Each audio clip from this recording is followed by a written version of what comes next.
सर्वाणि यस्तं वेद स वेदवित् अधश्चोर्ध्वं प्रसुता तस्य शाखा गुणा प्रवृद्धा विषया प्रबाला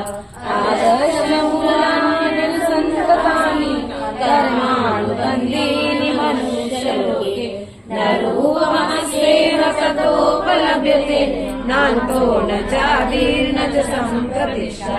अष्टार्थमेनं सुविरूढमूलम् असंगशास्त्रेण दृढेन चित्वा ततः पदं तत्परिमार्गितव्यम् यस्मिन् गता न निवर्तन्ति भूयः तमेव चाद्यं पुरुषं प्रपद्ये यथा प्रवृत्ति प्रसुता पुराणि निर्माणमोहाजितसङ्गदोषा अध्यात्मनित्या विनिवृत्तकामा गन्धैर्मुक्ता सुखदुःखसन्धिं गच्छन्त्यमूढा